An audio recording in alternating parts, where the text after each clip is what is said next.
We're going to take a brief break. We've got a few more, I don't mean break, I mean break from candidate speeches. We've got a few more candidates to hear from. But, before we go on, Josh Rackless, please, with some stand-up comedy for us.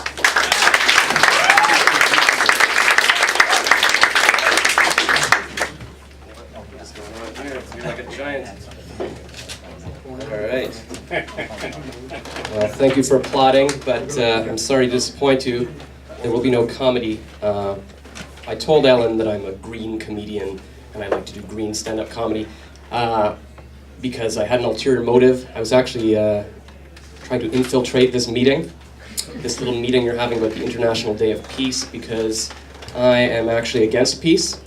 I just pretended to be green so I could infiltrate this meeting and tell you about the International Day of War that I support. I'm a member of a group that actually started that day, and it's held today as well. I'm the only member of the group at this moment, and that's why I'm here. I'm hoping to recruit some of you. Normally, I would be afraid to come into a meeting under false pretenses and rail against your beliefs. I would normally be beaten up and thrown out, but in this case, you all claim to love peace. So you can't touch me, because then you'd be seen as hypocrites. So you just have to sit there and take it. So I'm going to read my manifesto that I've written, and this is why war and conflict are good. War creates veterans, and everyone loves veterans. I would hate to be part of the party that, does not like veterans. War is good for creating new holidays. There are no days celebrating not going to war, except, well, I guess for this day. But the banks were still open today, so it doesn't count as a holiday.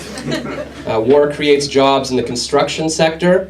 When you bomb old buildings, you get to build new ones, and you don't have to cut down trees to build the new ones, which is eco-friendly, something that supposedly you care about, so you should be on board with my plan. Without war, we wouldn't have war movies, and they're exciting. People like them. War movies win Oscars.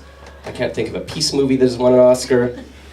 Oh, that's right, there are no peace movies, because they would just be people standing around doing nothing. That would be boring. But I guess your party wants us to all be bored. That's why you asked me to speak here. Wait, that came out wrong. And apparently you don't want to just eliminate war movies, you want to get rid of all movies, because you see, my screenwriting teacher told me that the key to any movie is to have conflict in it. You have to keep adding conflict or the movie will be unsuccessful and boring. And if you take away conflict, well, the Green Party bankrupts the entire film industry. So no more conflict. That also means no more stories of any kind, no more plays, no more books. Supporter of the arts indeed. If God didn't want us to shoot guns, why did he give us a trigger finger? That's a short one. And let's say you succeed at eliminating conflict among humans. That sounds like a slippery slope to me. Where does it end? Next, you'll want to eliminate conflict between animals. And with no animals killing each other, there will be animal overpopulation, and there won't be enough plants for all the animals to eat, and they'll come and eat us. And then we won't have an army to protect us, because you've gotten rid of that. Oh, but we'll kill the animals with pollution. Well, no, because the Green Party is going to get rid of pollution as well.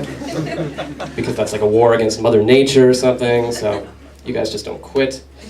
And worst of all, if you insist on the peaceful resolution of conflicts, naturally you'll ban fighting in hockey, which will slow down the game, and the players will have to keep stopping for mediation sessions, and the games will take forever. Eventually people will stop going to hockey games. But that's really what you want, isn't it? Because if the players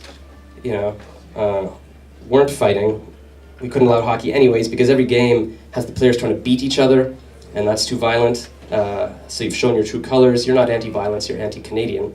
Green Party. And while you're at it, I guess you'd want to get rid of all the other political parties, because they're always trying to beat each other. And then you would take over the world, because all the other parties would be gone, which is very clever, but fortunately I'm more clever than you, and I've exposed your plan for world domination. But why should people believe me and not you? Because peace lovers are liars. I've heard they have a little expression that says the pen is mightier than the sword, and that's not true. I got in a fight once with someone who had a sword, and I had a pen, and it did not end well. I lost my wallet. So forget your International Day of Peace, and join me in celebrating the International Day of War. I will actually be across the street at the movie theater watching G.I.Joe alone, so it actually would be nice if you would join me. Thank you.